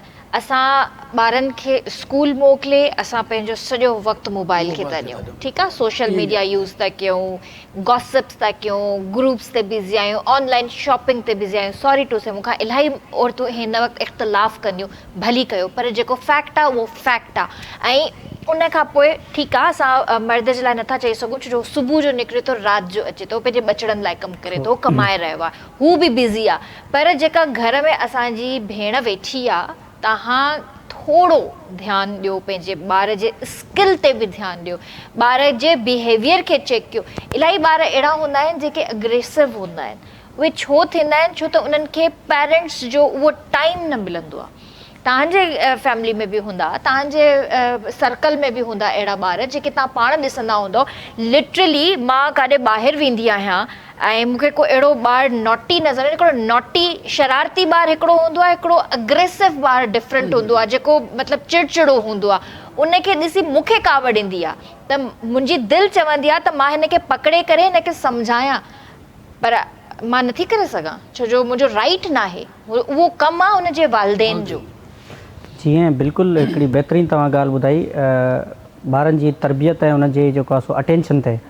Being a doctor by profession मां कंसल्टेंट फिजियोथेरेपिस्ट आहे, त असांजो हिकिड़ो रिहेबिलिटेशन सेंटर आहे जंहिंमें तक़रीबन डेली बेसिस ते असां वटि 200 पेशेंट्स ईंदा आहिनि। हाणे मां उन्हनि ॿारनि ते थो अचां त कहिड़ा कहिड़े क़िस्म जा ॿार ईंदा आहिनि जिन खे अटेंशन घर में न मिलंदी आहे, जिन खे इग्नोर कयो वेंदो आहे। असांजो पूरो रिहेब सेंटर आहे जंहिंमें फिजियोथेरेपी थी वियो, इन खां अलावा स्पीच थेरेपी थी वई, या बिहेवियरल इशूज़ सां जेके ॿार ईंदा आहिनि, मोस्टली तव्हां ऑटिज़म जा ॿार ॿुधा हूंदा, जेके हाइपर रिएक्टिव हूंदा आहिनि। हाणे उहे छो ईंदा आहिनि? उन्हनि ते पेरेंट्स जेको आहे सो उन्हनि खे निगलेक्ट कंदा आहिनि, उन्हनि खे इग्नोर कंदा आहिनि ऐं उन्हनि जो स्क्रीन जो यूज़ ज़्यादा हूंदो आहे। त अहिड़ा अहिड़ा ॿार मां असां जॾहिं ॾिसंदा आहियूं बीइंग अ डॉक्टर, त हाणे उहे पेरेंट्स उन टाइम ऐं उहे मञींदा बि आहिनि त जंहिं वक़्तु ॿार खे ज़रूरत हुई उन वक़्तु असां उन ॿारनि खे अटेंशन न ॾिनीसीं। ॿार खे जेको आहे सो उनजे लाइ का जेको आहे सो हिकिड़ी केयर टेकर रखी छॾियोसीं, उनजे हवाले करे छॾियोसीं, ॿार खे मोबाइल ॾेई छॾीसीं, 4-4 घंटा ॿार मोबाइल पियो ॾिसे, उनजी आई साइट ते जेको आहे सो उन ते असरु पइजी वियो ऐं ॿार खे हिन खे डिसेबिलिटी में हलियो वियो। हाणे उहे पेरेंट्स जॾहिं 2-2 घंटा जो असां वटि सेशन वठंदा आहिनि त ॾिसंदो आहियां त हाणे ॾिसो उहे ई उन्हनि ॿारनि लाइ केतिरो परेशान आहिनि। अॼुकल्ह इहे डे बाय डे जेके घर में आहिनि, हर घर में को न को हिकु डिसेबल ॿारु पैदा थो थिए। त पेरेंट्स खे सोचणु खपे त इन जी वजह छा आहे, त ॿारनि खे अटेंशन घुरिजे थी। ॿारनि खे तव्हां जेतिरो, जीअं साईं जन बि ॻाल्हि कई, त नंढड़ी बि शइ ॿारु तव्हांजे करे थो न, उनखे एप्रिशिएट कयो, उन ते नंढो को इनाम ॾियो, उनखे उन्हनि खे ख़र्ची ॾेई छॾियो या उनखे ॿियो कुझु कयो, उन सां इनकरेजमेंट वधंदी। उहो ॿाहिरि तव्हांजी कंहिं ग़लति सोबत में कंहिं ग़लति ॿारनि सां उथंदो वेहंदो न, वजह उनखे पंहिंजे घर में उहा एप्रिसिएशन मिलंदी, अटेंशन मिलंदी, एप्रिसिएशन मिलंदी। ऐं ॿी जेका तव्हां ॻाल्हि कई, अॼु जे ॿार जे अंदरि जेको आहे कंहिं न कंहिं तरीक़े सां डिसेबिलिटी आहे, त इहे छाजे करे थियूं थियनि? नेग्लिजेंसी। माउ पंहिंजे जॾहिं ॿार हुनजे पेट में आहे त माउ पंहिंजो ख़्यालु नथी करे, ठीकु आहे, नंबर 1 त तव्हांजो स्लीप सिस्टम सुठो कोन्हे, तव्हांजो खाधो सुठो कोन्हे, तव्हांजी डाइट सुठी कोन्हे, उन खां पोइ तव्हांजी एक्सरसाइज़ कोन्हे का। हिते असां वटि प्रॉब्लम इहो आहे त जॾहिं औरत कंसीव करे थी त असां एक्सरसाइज़िस नथा कयूं, असां हिकिड़ी जाइ ते वेही था रहूं। डॉक्टर्स चवंदा आहिनि तव्हां वॉक कयो, वॉक करण सां तव्हांजा इलाही इशूज़ जेके आहिनि न सही थी वेंदा। पर हिते असां वॉक न कंदा आहियूं, स्ट्रेस वठंदा आहियूं, प्रेगनेंसी खे असां स्ट्रेस वठंदा आहियूं, स्ट्रेस तौर ते असां जेको आहे पंहिंजे ॿार खे ॾींदा आहियूं। पर स्ट्रेस न वठो, या अलाह जी नेमत आहे, ऐं नेमत ॾाढी सुठी अलाह साईं तव्हांखे ॾींदो आहे, धीउ जी सूरत में या पुट जी सूरत में। जॾहिं उहो तव्हांजे झोलीअ में ईंदो आहे, तव्हांजी ॿाहुनि में ईंदो आहे न, तव्हांजा सभु थक ख़तमु थी वेंदा आहिनि, 9 महीननि जा जेके बि दर्द सूर जेके बि हूंदा आहिनि सभु ख़तमु थी वेंदा आहिनि। लिटरली इहा हक़ीक़त ॻाल्हि आहे। ऐं उन खां अलावा जंहिं वक़्तु तव्हां स्ट्रेस था वठो त तव्हांजे ॿार जी अंदरि ग्रोथ घटि थी थिए पई, ठीकु आहे, तव्हांजे ॿार जो ब्रेन कमज़ोर थो थिए पियो। स्पीच थेरेपी अॼु जे दौर में वधी वई आहे जस्ट बिकॉज़ ऑफ मदर। तव्हांजे ॿार जो दिमाग़ एतिरो नथो कमु करे, तव्हां स्ट्रेस था वठो, तव्हां इहे शयूं था कयो, इन जे करे तव्हांजो ॿारु ग्रो नथो करे। ऐं उन खां पोइ असां जॾहिं ॿारु पैदा थो थिए, स्कूल थो वञे, त उन टाइम बि असां ध्यानु नथा ॾियूं ॿार ते। ऐं उहो वरी असांखे टीचर्स था ॿुधाइनि त तव्हांजो ॿारु कहिड़े कहिड़े शइ में वीक आहे। असांजी रिस्पॉन्सिबिलिटी काॾे वई? तव्हां बि त स्पीच थेरेपी कराईंदा हूंदव न? बिल्कुलु बिल्कुलु, असां वटि स्पीच थेरेपी इहो सॼो डोमेन असांजो पूरो रिहेब सेंटर आहे। ऐं ॿार ईंदा आहिनि ऐं पेरेंट्स खे मुंहिंजी मोस्टली काउंसलिंग इहा ई हूंदी आहे त अलाह साईं इहे जेका असांखे फिज़िकल बॉडी ॾिनी आहे न, उनजी असां पाण क़दुरु नथा कयूं, उनजो पाण असां अहसासु नथा कयूं। असां हलूं था, असां घुमूं था, असां ॻाल्हायूं था, असां ॾिसूं था, हर शइ में अलाह साईं जो शुक्र अदा करणु खपे। जीअं तव्हां जेको आहे सो डिलीवरी जी ॻाल्हि कई, तव्हां ॿियनि कंट्रीज़ जी तव्हां लेडीज़ खे ॾिसंदव त 8 जेके 8 महीने जे अंदरि बि अगरि तव्हां ॾिसंदव त उहे एथलीट्स उहे ट्रेनिंग कंदे तव्हांखे नज़र ईंदियूं, योगा कंदे नज़र ईंदियूं। वजह उहा छा आहे त उहे पंहिंजे बॉडी जो डिसिप्लिन मेंटेन रखंदियूं आहिनि। मोस्टली जेके प्रॉब्लम्स अचनि था डिहाइड्रेशन वक़्त ते, हाणे उहो सॼी जेके बि तव्हां बि ॻाल्हियूं कयूं, मां बि ॻाल्हियूं उहे ई थो कयां त डिहाइड्रेशन थी वियो, स्ट्रेस थी वियो, ब्लड प्रेशर जा इशूज़, डायबिटिक, इहे सभु प्रॉब्लम छो था अचनि? इहे सभु प्रॉब्लम अचनि था त तव्हां पंहिंजी फिज़िकल फिटनेस जो ख़्यालु ई नथा रखो, तव्हां डाइट जो ख़्यालु नथा।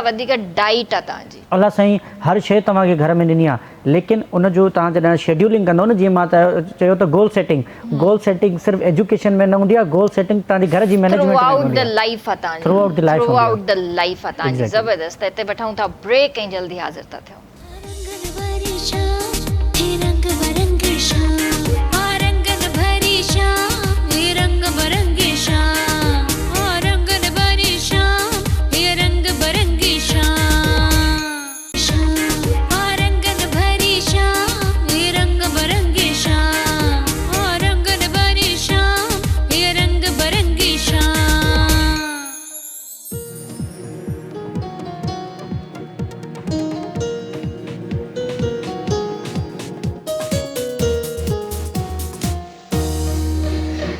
अॼु सब फ्लेवर्स असां ॿुधाइनि। वेलकम थी क्या तव्हांखे रंगन भरी शाम में।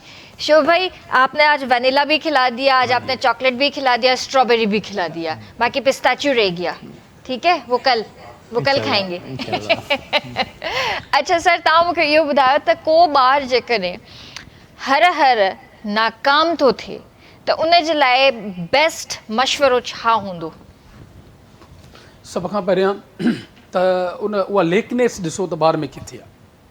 ॿार खे ऑब्ज़र्व कयो, ॿार खे गाइड कयो। ॿार खां कुझु क्वेश्चन्स हूंदा आहिनि असांजा काउंसलिंग जा, उन्हनि में जेकॾहिं तव्हां उहे ॿारनि खां क्वेश्चन पुछा कया न, त उहो ॿारु ऑटोमेटिकली उहो काउंसलर सम्झी वेंदो त ॿार जी जेकी नाकामी जा सबब आहिनि उन हिन एरियाज़ जे करे आहिनि। उन में सभ खां वॾे में वॾो पेरेंट्स जो बि आहे। पेरेंट्स उन ते 100% तवजो नथा ॾियनि। 10% ॾियनि न त बि उहो बार बार नाकाम न वेंदो, हिकु दफ़ो वेंदो, 2 दफ़ा वेंदो, उन खां पोइ उन में इम्प्रूवमेंट अची वेंदी।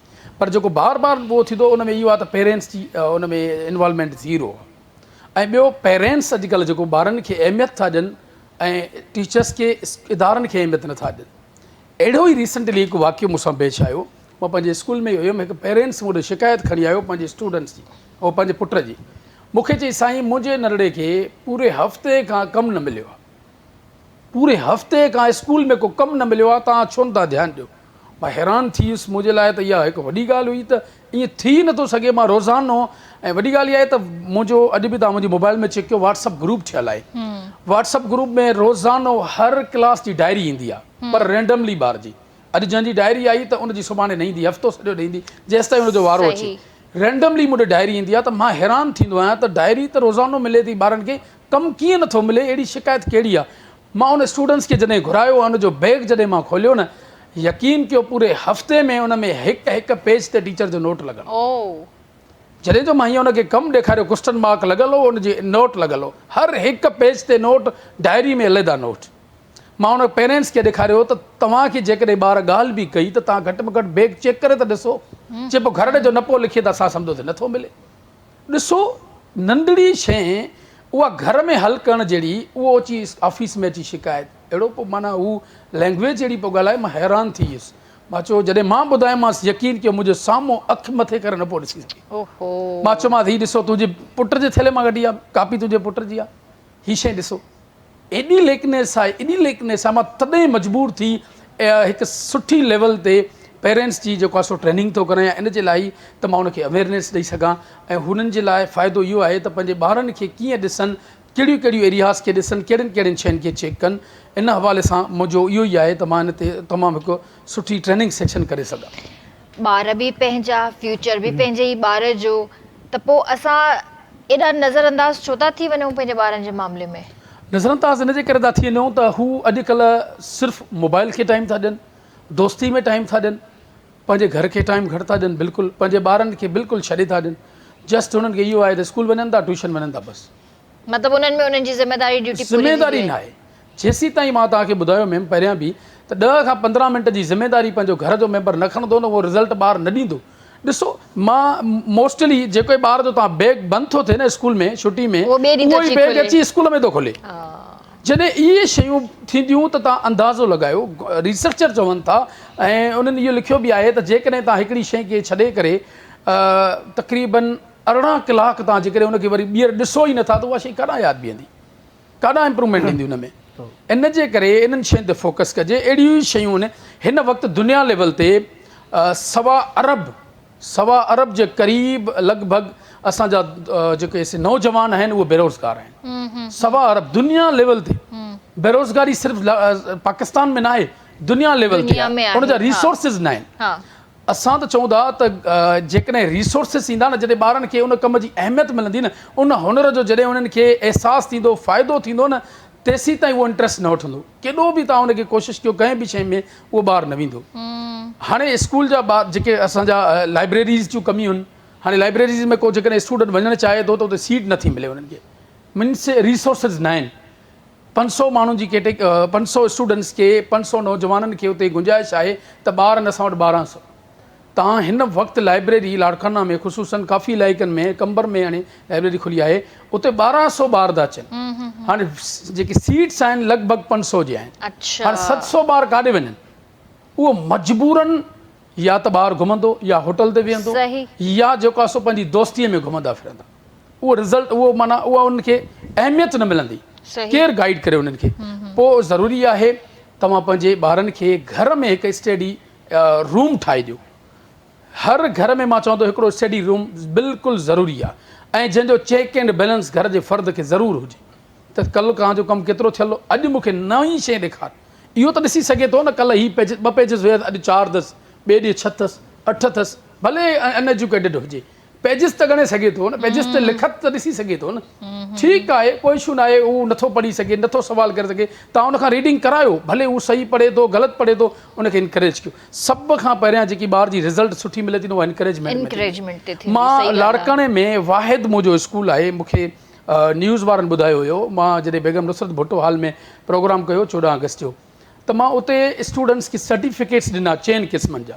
तारीख़ में हुन लिखियो त लाड़काने जी तारीख़ में पहिरियों दफ़ो कंहिं प्राइवेट स्कूल वारनि इन कैटेगरी जा सर्टिफिकेट्स ॾिना आहिनि कहिड़ा हुया उन में टाइम एंड पंक्चुअल ॿार जो नोट कयो मंथली केतिरे हिननि में टाइम एंड पंक्चुअलिटी हर क्लास में हिकिड़ो स्टूडेंट खणो पियो हाणे ॿियनि ॿारनि ते बि असर ॿियो छा हुयो असांजो बेस्ट अटेंडेंस हुनजी सुठी टी शइ छा हुई क्लीनिंग यूनिफॉर्म क्लीनिंग शूज़ इहो नेल्स हेयर्स इहे शयूं चौथी हुन में हुई असांजी परफॉर्मेंस बेस्ट परफॉर्मेंस ॿार जी क्लास में केतिरी हुई पंजो सर्टिफिकेट्स जेको मां बाद में इंट्रोड्यूस करायो हुन में असांजे सिंधी कल्चर डे जे प्रोग्राम में पंजो उहो मां वालदेन जे लाइ करायो त वालदेन जो वॾो किरदारु आहे ॿारनि जे यूनिफॉर्म क्लीनिंग में ज़बरदस्त वालदेन खे तव्हां जॾहिं दाद ॾींदो न यकीनन उहो एॾी ज़बरदस्त तव्हांजा उन्हनि जा ॿार जेके मां सर्टिफिकेट्स ॾिना न में बिलीव कयो उहे ॿार होॾे जॾहिं बि ईंदा आहिनि एॾो परफेक्ट थींदा आहिनि मीन्स एॾो असरु पइजी वियो आहे ॿियनि ॿारनि ते त मजबूरनि ॿियनि पेरेंट्स जेके उते मौजूदु हुया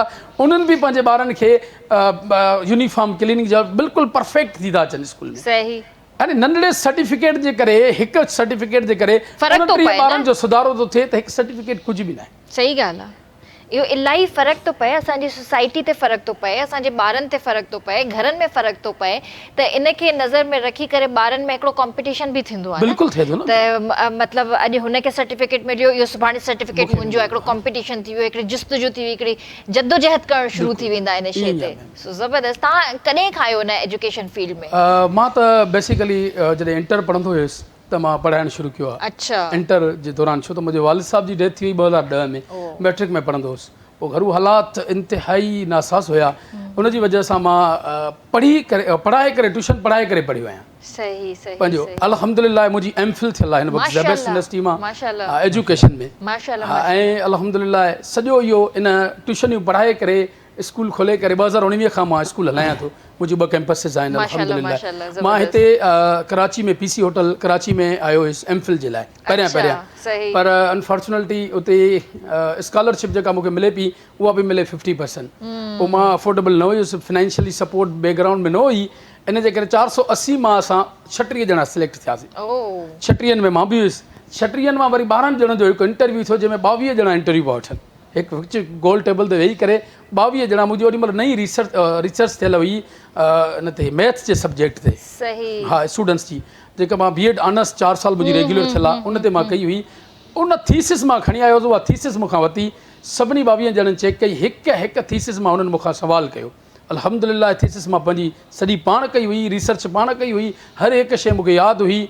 ऐं उन कॉलेज जो वाहिद स्टूडेंट्स में मां हुयुमि जेको 3 सालनि में 100 मां 100% हाज़िरी। मां चवां थो कोई बि न आहे जंहिं 3 सालनि मां 100% हाज़िरी कई हुजे। उन खां पोइ मां एमफिल कई ज़ेबेस्ट में, वाहिद स्टूडेंट ज़ेबेस्ट में मां हुयुमि जंहिंजी 100 मां 100% हाज़िरी हुई, पर घंटनि जी हाज़िरी बि 100%, हिकु घंटो बि न गुसायो।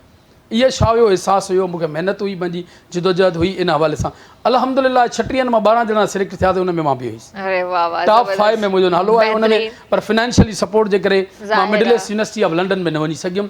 मुकमल उन्हनि मूंखे अवार्ड्स ॾिना, अॼु बि मूं वटि पिया आहिनि उहे, बैग पिया आहिनि, बुक्स अवार्ड ॾिननि, पेन, मार्कर, डस्टर, उन्हनि काफ़ी शयूं हिकिड़ी मूंखे गिफ्ट तौरु ॾिनियूं। ओॾां फ़ोन आई, मुंहिंजो जेको असांजो सुपरवाइज़र हो उन मूंखे ॾाढो फोर्स कयो त 25% तव्हांजी मां पे कंदुमि, अपीरेंस सर्टिफिकेट ॾींदुमि, पार्ट टाइम जॉब कयो, पर तव्हां अचो, तव्हां ख़ुशनसीब आहियो। 480 मां 12 ॼणा सिलेक्ट थिया आहिनि, उन में टॉप 5 में तव्हां आहियो, तव्हांजो अचणु ज़रूरी आहे।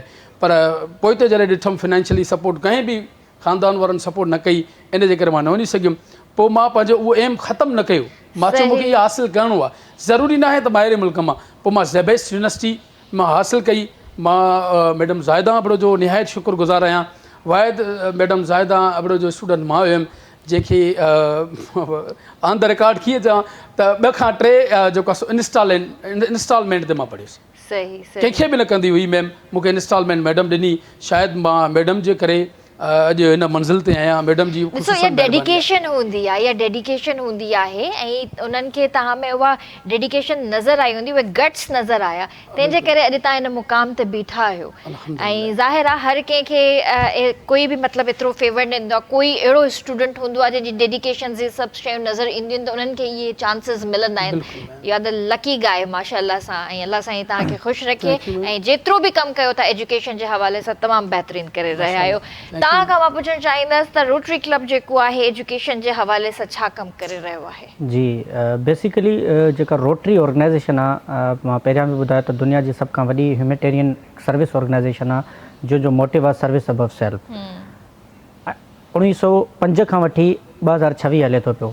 It means Paul Harris is the founder of rotary.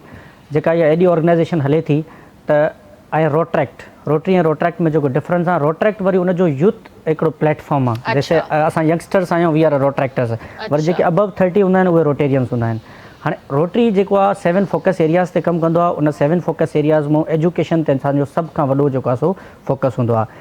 सभिनी खां पहिरियां प्रोफेशनल डेवलपमेंट ते तमामु घणा सेमिनार्स जेको आहे सो कराइणु। इन खां अलावा कैरियर काउंसलिंग ते रोटरी जो तमामु घणो रोल आहे। पब्लिक स्पीकिंग, उहे ॿार या उन्हनि स्कूलनि में या उन्हनि इंस्टीट्यूट्स में जिन में पब्लिक स्पीकिंग जो फियर आहे, उते वञी असां डिफरेंट ट्रेनिंग्स वग़ैरह कराईंदा आहियूं।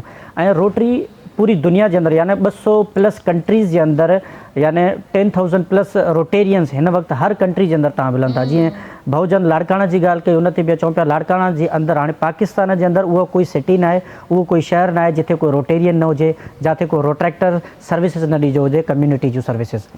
हिकिड़ो साल जे अंदर हिकिड़ो इवेंट कराईंदा आहियूं जंहिंखे चवंदा आहियूं Raila rotary youth leadership award ceremony, जंहिंमें असां पाकिस्तान जी तमाम यूनिवर्सिटीज़, कॉलेजिस, स्कूल्स ऐं जेको आहे सो नंढनि ॿारनि खे उते इनवाइट कंदा आहियूं। उन्हनि खे 3-4 ॾींहंनि जो पूरो हिकिड़ो ट्रेनिंग प्रोसीजर हूंदो आहे, जिन में असां ॿारनि खे मेंटोरशिप करणु ऐं different speakers all over the world, different speakers ईंदा आहिनि, इंटरनेशनल डेलीगेट्स ईंदा आहिनि, असां ॿारनि जी काउंसलिंग वग़ैरह कंदा रहंदा आहियूं उते।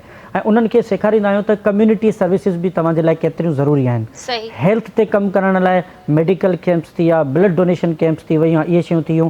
इन खां अलावा जीअं पोलियो, आज तव्हांखे ख़बर आहे पूरी दुनिया में पोलियो ख़त्म थी चुको आहे, लेकिन सिर्फ़ु 2 जेको आहे सो कंट्रीज़ आहिनि, अफ़गानिस्तान ऐं पाकिस्तान, जंहिंमें स्टिल पोलियो जा जेका सो केसिस मिलनि था। ऐं असांजो बीइंग अ रोटेरियन हिकिड़ो मोटिव आहे त पोलियो फ्री पाकिस्तान करणो आहे, ऐं उन में रोटरी जो तमामु घणो हिकिड़ो किरदारु आहे, हिकिड़ो वॾो रोल आहे। रोटेरियंस जो बि, रोट्रैक्टर्स जो बि वर्ल्ड वाइड, जीअं ट्रस्टी अज़ीज़ मेमन साहब जेको पूरो गवर्नमेंट खां पोइ अगरि कोई पोलियो खे ख़त्म करण में जंहिंजी सभिनी खां वॾी कंट्रीब्यूशन आहे, उहा रोटरी जी कंट्रीब्यूशन आहे।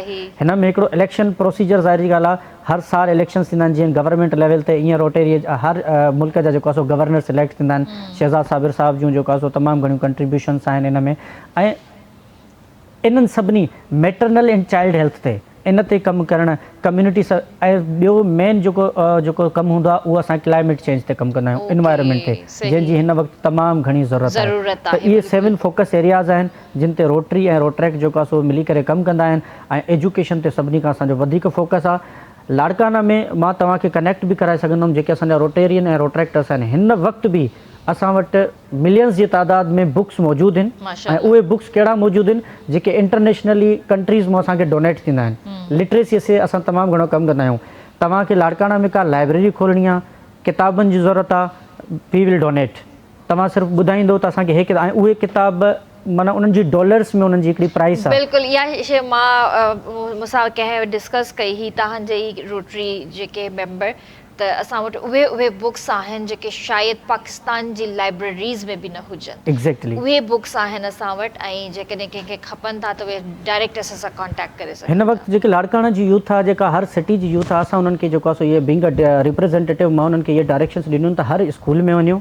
तव्हांजी अगरि शहर जे अंदरि कोई लाइब्रेरी आहे त उन लाइब्रेरी जे अंदरि पंहिंजा बॉक्सिस, रोटरी जा बॉक्सिस ठारायो, उन्हनि में हर डोमेन जो किताब रखायो, हर शइ जो किताब रखायो, ताकी उतां तव्हांजा ॿार जॾहिं CSS करे निकिरंदा, जॾहिं तव्हांजा डॉक्टर्स निकिरंदा, इंजीनियर्स निकिरंदा, IT जा एक्सपर्ट निकिरंदा, AI जा एक्सपर्ट निकिरंदा, त एट द एंड किथे न किथे रोटरी खे ज़रूरु यादि कंदा। हे जेके किताब आहिनि उहे असांखे ॿाहिरां डोनेट कया इहा शइ, त लिटरेसी ते असांजी जेका सो इहा कंट्रीब्यूशन आहे। ऐं इंशा ताला सर्विसिस ॾींदा रहंदासीं। हिकिड़ो शुरू खां वठी जज़्बो आहे कम्युनिटी खे सर्व करण जो। माण्हू चवंदा आहिनि यार छा था कयो, पंहिंजी लाइफ ते फोकस कयो, इहो ई त लाइफ आहे, इहो ई त सोशल वर्क आहे, बाक़ी इन खां वधीक छा कयूं अञा। बिल्कुलु बसि इन में आहे। बाक़ी यूथ लाइ इहो आहे त जेतिरो थी सघे पंहिंजे स्किल्स खे एनहांस कयो, पंहिंजी सेल्फ ग्रूमिंग ते कमु कयो, पंहिंजी जेको आहे सो कम्युनिकेशन स्किल्स ते कमु कयो, पंहिंजी कंप्यूटर इंग्लिश स्किल्स ते कमु कयो। इन्हनि स्किल्स ते कमु कंदा त इंशा ताला जेको आहे सो हर यंगस्टर जॉब क्रिएटर हूंदो, ॿियनि खे जॉब जो अपॉर्चुनिटीज़ ॾींदो, ऐं काथे जॉब लाइ जेको आहे सो परेशान न हूंदो। इंशाल्लाह वॾी महिरबानी, इहो तव्हांजो मैसेज बि थी वियो।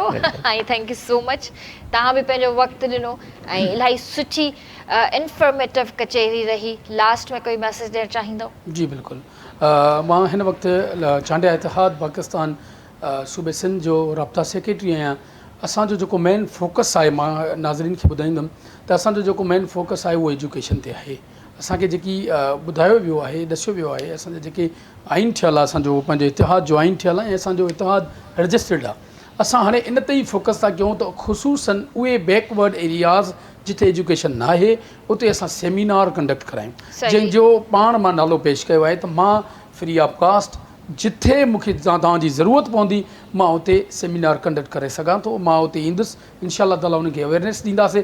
एजुकेशन जे हवाले सां पूरी सिंध में, पूरे पंजाब में, बलूचिस्तान में जेके नीड पए थी, मां उते अचण जे लाइ तयारु आहियां।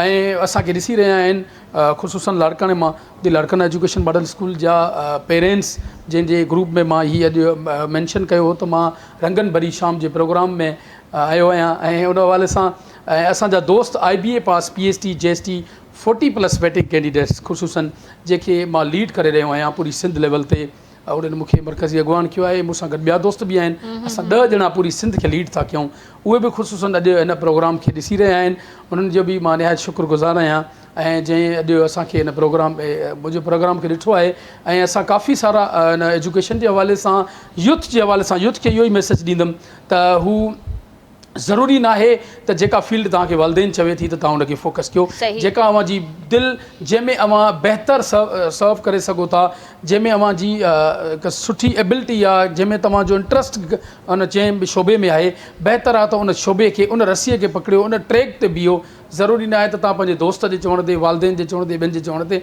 पर ख़ुसूसन जंहिंमें तव्हां में सम्झो त हिन शइ जी मूं वटि तमामु घणी खोट आहे ऐं मां हुन में नथो वञी सघां त उहा रसी छॾियो जंहिंमें तव्हांजो इंट्रस्ट आहे तव्हां ओॾे हलिया ज़बरदस्त ॾाढो बहितरीनु मैसेज ऐं इहा ई ॻाल्हि आहे त जंहिं शइ में पाण वीक आहियो त उन शइ खे बहितर करण जी कोशिशि कयो असांखे मुंहिंजे ख़्याल सां त वधि खां वधि जेको आहे कम्युनिकेशन ते कमु करण जी ज़रूरत आहे ऐं ॿी ॻाल्हि इहा त असांखे हिक ॿिए ते ट्रस्ट बि करिणो आहे ट्रस्ट कंदासीं त असां अॻिते बि वधी सघंदासीं पर हा हर हथ मिलाइण वारो बि तव्हांजो दोस्त न हूंदो आहे इन शइ खे बि नज़र में रखिणो आहे तव्हांखे फोकस्ड रहणो आहे पंहिंजे लाइफ में सो इंशाल्लाह शोभी भाई आपसे जाते जाते कुछ ना कुछ सुनेंगे और कल आपसे मुलाकात होगी इंशाल्लाह तेसी ताईं पंहिंजे प्यारनि जो तमामु घणो ख़्यालु रखिजो मूंखे RBS जी पूरी टीम खे ॾींदा इजाज़त अल्लाह हाफ़िज़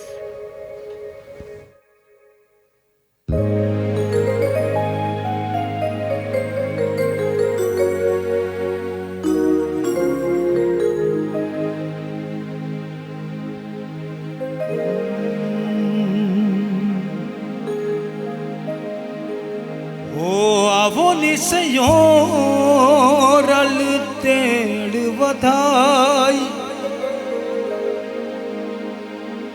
आवो निसयों रल तेड़ वधाई इन आप करें तुम्हें हाल नी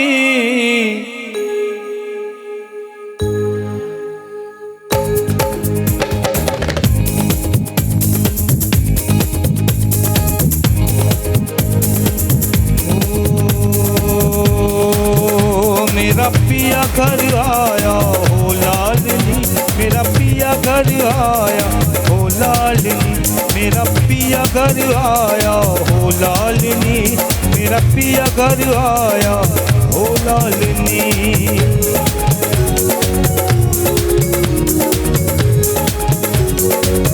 मेरा पिया घर आया मेरा पिया घर आया मेरा पिया घर आया हो लालिनी मेरा पिया घर आया हो लालिनी मेरा पिया घर आया हो लालिनी मेरा पिया घर आया हो लालिनी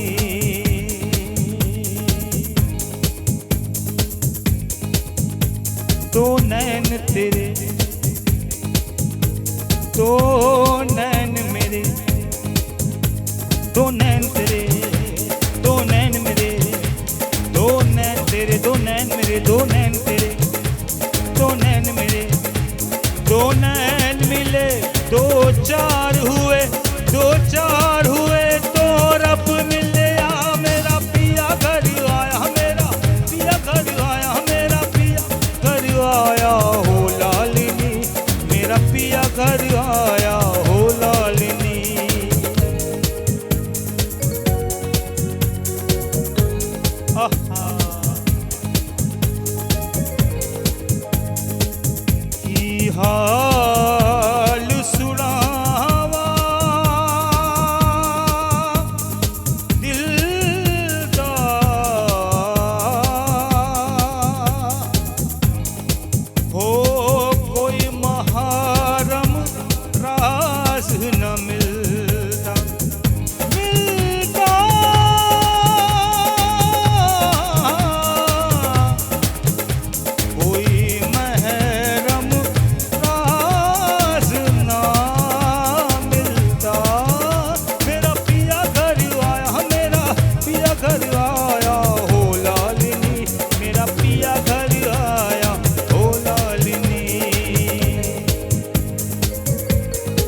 आहा